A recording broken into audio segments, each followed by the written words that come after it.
গতকাল দুপুরের পর থেকে ফেসবুকে একটা প্রশ্ন অনেককে করতে দেখছি, সেটা হলো এই সরকার কি আওয়ামী লীগের পুনর্বাসন করতে যাচ্ছে? এটার একটা উৎস আছে, আমার একটা বক্তব্যকে কেন্দ্র করে এই ধরনের প্রশ্ন কেউ কেউ করছেন। গতকাল ছিল মঙ্গলবার এবং প্রতি মঙ্গলবার সরকারের পক্ষ থেকে আমি একটা প্রেস ব্রিফিং করি তথ্য মন্ত্রণালয়ের হয়ে, যেখানে সব মিনিস্ট্রির কিছু আপডেটেড তথ্য দেওয়া হয় এবং পরবর্তীতে যে কোনো ইস্যুতে প্রশ্ন করার একটা সুযোগ সাংবাদিকদেরকে দেওয়া হয় এবং সেখান থেকে সেই প্রশ্নগুলোর জবাব যতটা সম্ভব দেওয়ার চেষ্টা করি। সরকার ট্রান্সপারেন্ট থাকতে চায়, সেই কারণে এই যোগাযোগটা মিডিয়ার মাধ্যমে জনগণের সাথে সরকার করতে চেয়েছে এবং এখানে মাঝে মাঝেই কিছু প্রশ্ন আসে যেগুলো কেউ কেউ বিশেষ উদ্দেশ্যে করতে পারেন, কিন্তু তারপরও আমরা চাই সেগুলোকে ফেস করতে। একটা প্রশ্ন এসেছিল, সেটা হচ্ছে আওয়ামী লীগের লোকজন আসছে যে স্থানীয় সরকার নির্বাচন, সেখানে পার্টিসিপেট করতে পারবেন কিনা। মানে এতে যে জবাব আমি দিয়েছি যথেষ্ট ব্যাখ্যা করে দিয়েছি, এরপর আসলে খুব অস্পষ্টতা থাকার কারণ নেই। কিন্তু যে ঘটনাটা ঘটে ইদানিং, সেটা হচ্ছে অনেকেই, অনেক মেইন স্ট্রিম মিডিয়ার কথাও বলছি, তারা আমার বক্তব্য থেকে একটা বাক্য নিয়ে তারা হেডলাইন করেন এবং সেই হেডলাইন দেখে অনেকে এর বেশি কিছু আর পড়েন না। যারা ফটো কার্ডও বানাচ্ছেন তারা তার নিচে সেই খবরটা দিচ্ছেন যেখানে আমার বক্তব্য থাকে। সবাই যে একইভাবে করছেন তা না, কেউ কেউ আবার এভাবে বলার চেষ্টা করছেন যে আওয়ামী লীগের লোকজনের নির্বাচনে, স্থানীয় সরকার নির্বাচনে পার্টিসিপেশন নিয়ে আমি যা বলেছি এরকম হেডলাইন করেও কেউ কেউ নিউজ করেছেন, তাতেও সমস্যা হয়নি। কিন্তু যে বললাম, ওই ফটো কার্ডগুলো দেখেই অনেকে সিদ্ধান্ত নিচ্ছেন এবং আমাকে অনেকে ব্যক্তিগতভাবেও জানতে চেয়েছেন আমি এ ধরনের কথা কেন বলেছি। একটু আসা যাক, একটু ক্ল্যারিফাই করা যাক। আমি ওখানে করেছি, আবারও আমি আমার এই চ্যানেলে একটু কথা বলে রাখা দরকার বলে মনে করছি। আমাকে প্রশ্ন করা হয়েছিল যে আওয়ামী লীগের লোকজন স্থানীয় সরকার নির্বাচনে পার্টিসিপেট করতে পারবেন কিনা। আমার জবাবটা খুব সহজ ছিল, সিম্পল ছিল। আমরা নিশ্চয়ই জানি স্থানীয় সরকার নির্বাচনে কোনো পার্টি পার্টিসিপেট করছে না। বেশ আগে একটা সময় এটা ছিল, কিন্তু মাঝখানে আওয়ামী লীগের সময় একটা আইনে পরিবর্তন করে যেটা করা হয়েছিল, স্থানীয় সরকার নির্বাচনগুলোর ক্ষেত্রে উপজেলা বা ইউনিয়নের চেয়ারম্যান বা পৌরসভা এবং সিটি কর্পোরেশনের মেয়রদের ক্ষেত্রে দল ছিল, দলীয় প্রতীকে নির্বাচন হতো। মেম্বার বা কাউন্সিলরের নির্বাচনটা ব্যক্তি করতেন, সেখানে কোনো দলের কোনো প্রতীক থাকতো না। এই আইনটা সংশোধন করে, মানে আওয়ামী লীগের সময় যেটা ছিল সেটা সংশোধন করে আবার আমরা আগের জায়গায় ফিরে গেছি। তার মানে এখন চেয়ারম্যান, মেম্বার, মেয়র, কাউন্সিলর সবাই নির্দলীয়ভাবে নির্বাচন করবেন। তার মানে স্থানীয় সরকার নির্বাচনে কোনো দল বা দলীয় মার্কার অস্তিত্ব নেই, সবাই এখানে ব্যক্তি হিসাবে আসবেন। অর্থাৎ বিএনপি নেই, জামাত নেই, আওয়ামী লীগও নেই, অন্য কোনো দলও নেই। বিএনপি চেষ্টা করবে বা জামায়াত ইসলামী চেষ্টা করবে তাদের সমর্থিত একজন প্রার্থী দেওয়ার এবং মানুষের কাছে সেটা জানানোর যে উনি মূলত এই দলের মানুষ, মানুষ এভাবে জানবে। সেই মানুষটাকেও একটা ভিন্ন প্রতীক বরাদ্দ দেওয়া হবে, বিএনপির প্রার্থীকে, জামাতের প্রার্থীকে, সেটা দলীয় প্রতীক না। এখন এখানে একজন আওয়ামী লীগের সদস্য ছিলেন যিনি, বা আওয়ামী লীগের কোনো পদে সর্বশেষ অবস্থায় ছিলেন যিনি, তিনি যদি নির্বাচন করতে চান তিনি ব্যক্তি হিসাবে যাবেন, তিনি আওয়ামী লীগের কেউ হয়ে যাবেন না। এবং তাকে শর্ত পূরণ করতে হবে যোগ্যতা অযোগ্যতার, সেই পদে তিনি নির্বাচন করতে যাচ্ছেন। যেমন ধরি আমরা উপজেলা যে পরিষদ আইন, সেখানে উপজেলা চেয়ারম্যান, ভাইস চেয়ারম্যান হওয়ার জন্য কি কি যোগ্যতা অযোগ্যতা আছে সেটা ধারা 8-এ বিস্তারিতভাবে উল্লেখ করা আছে।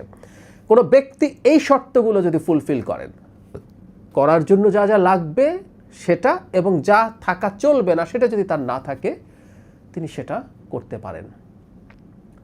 কি থাকলে নির্বাচন করা যাবে না এই শর্তের মধ্যে কোথাও লেখা নেই এখন পর্যন্ত অন্তত। তিনি কোনো কালে আওয়ামী লীগ করেছিলেন, আওয়ামী লীগের কোনো পদে ছিলেন, এরকম কোনো শর্ত নেই যে এটা থাকলে নির্বাচন করতে পারবেন না।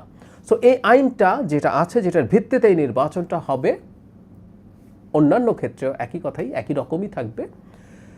সেই ক্ষেত্রে আসলে যেহেতু তাকে বার দেওয়া হচ্ছে না, তিনি নির্বাচন করতে পারবেন। আমি এইটুকু কথাই বলার চেষ্টা করেছি। এখানে আবারও বলছি, পার্টির আলোচনা একেবারেই অপ্রয়োজনীয়, কারণ নির্বাচনটা হচ্ছে ব্যক্তির মধ্যে। শর্ত ওটাই, তিনি যদি শর্ত ফুলফিল করতে পারেন তিনি নির্দ্বিধায় নির্বাচন করে ফেলতে পারবেন, এটুকু করতে হবে। এখন এটা আমি বুঝি যে আমরা আমাদের মধ্যে যে ট্রমা আছে দীর্ঘ সময়ের, আওয়ামী লীগের সময়ের মানে অ্যাক্টিভিজমের আলাপ যদি কেউ করি, মানে আমার এখন মনে হয় আর কি, আমাকে অনেকে ব্লেম করছেন যে আমি পুনর্বাসন করতে যাচ্ছি কিনা, আমি সরকারের হয়ে এই কথাগুলো আনছি, আওয়ামী লীগকে এই সরকার পুনর্বাসিত করার চেষ্টা করছে, এই অভিযোগগুলো যখন করে আমার কাছে খুব হাস্যকর মনে হয়। এবং এমন সব মানুষ করেন, তারা কে কী করেছেন আমরা আসলে জানি। আমি আমার ব্রিফিংয়েই বলেছি যে আওয়ামী লীগের কর্মকাণ্ড নিষিদ্ধ থাকার ব্যাপারে কিন্তু সরকারের সিদ্ধান্ত আছে। সন্ত্রাস দমন আইন 2009, যেটার একটা ধারা পরিবর্তনের মাধ্যমে আওয়ামী লীগের কর্মকাণ্ড নিষিদ্ধ করা হয়েছিল অধ্যাদেশের মাধ্যমে, সেই অধ্যাদেশটাকে আইনে পরিণত করেছে বর্তমান সরকার, সংসদে সেটা পাশ করেছে। তার মানে আওয়ামী লীগের কর্মকাণ্ড নিষিদ্ধ থাকবে, সে আইন সরকার বলবৎ রেখেছে। সুতরাং আওয়ামী লীগের কর্মকাণ্ড নিষিদ্ধের ব্যাপারে সরকারের সদিচ্ছার কোনো রকম কোনো অভাব নেই। সেই নিষিদ্ধতা কতদিন? যতদিন তাদের আইসিটিতে বিচার হয়ে সিদ্ধান্ত না হবে। এখন পর্যন্ত পরিস্থিতিটা সেই জায়গায়। সেই সরকারের মধ্যে থেকে এখন যেটা আইনে থাকবে না, তেমন কিছু গায়ের জোরে করার আসলে সুযোগ নেই। আমাদের আবেগ, আমাদের অনেক কিছু বিরুদ্ধে যেতে পারে, কিন্তু একটা রাষ্ট্র, একটা সরকার আইন মেনে চলবে, আইন মেনে চলা উচিত। এটাও সবচেয়ে জরুরি কথা। আমরা একটা সময় মনে করতাম একটা মানুষ নিশ্চিতভাবে অপরাধী, এটা যদি আমরা বুঝতে পারি তাকে গুলি করে মেরে ফেলা যায়। এক্সট্রা জুডিশিয়াল কিলিংয়ের পক্ষে আমরা বহু মানুষের সম্মতি দেখেছি, একটা সময় ফাইট করেছি, ব্লগে লিখতাম তখন বছরের পর বছর।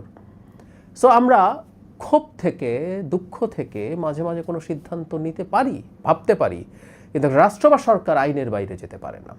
কোনো কালে আওয়ামী লীগ করেছে, আওয়ামী লীগের সর্বশেষ যে পরিস্থিতি ছিল সেখানে কেউ আওয়ামী লীগের কোনো পদে ছিলেন, উনি যদি নির্বাচনে এসে আওয়ামী লীগের কোনো প্রচারণা না করেন, আওয়ামী লীগের প্রচারণা করা কিন্তু শাস্তিযোগ্য অপরাধ। সন্ত্রাস দমন 2009 অনুযায়ী যে তাদের কর্মকাণ্ড নিষিদ্ধ করা হয়েছে, সেটা করলে তাকে আমরা আইনের আওতায় নিয়ে আসতে পারবো। কিন্তু সেটা যদি তিনি না করেন, তিনি একজন ব্যক্তি হিসেবে নির্বাচন করেন এবং আইন তাকে কোনো আর যদি না দেবে না, আসলে তিনি সেটা করতে পারবেন। এই ব্যাপারগুলো আমাদের একটু মাথায় রাখতে হবে। একটা গণতান্ত্রিক রাষ্ট্র বা একটা রাষ্ট্র গঠন করার প্রধান জায়গাটা হচ্ছে এখানে, যে এই রাষ্ট্রে আইনের মাধ্যমে চলবে সব কিছু। আমরা মানি এটা, বাংলাদেশের মতো দেশে সব ক্ষেত্রে আইনের খুব ভালো বা সঠিক প্রয়োগ হয় না, এতে কোনো দ্বিধা নেই।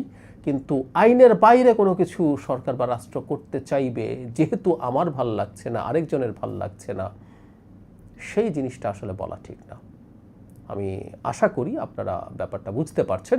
তারপরও কেউ যদি মনে করেন যে আওয়ামী লীগের যারা নেতাকর্মী ছিলেন তারা যদি স্থানীয় সরকার নির্বাচনে পার্টিসিপেট করতে চান, আপনারা একটু জানান তাদেরকে কি বাধা দেওয়া উচিত, আর সরকার কিভাবে বাধা দেবে সেটা নিয়ে একটা পথ নির্দেশ আপনারা আমাদেরকে দিতে পারেন। আমি জাস্ট কৌতূহলবশত একটু জানতে চাইছি, আপনাদের যদি বলার থাকে জানাতে পারেন মন্তব্যে।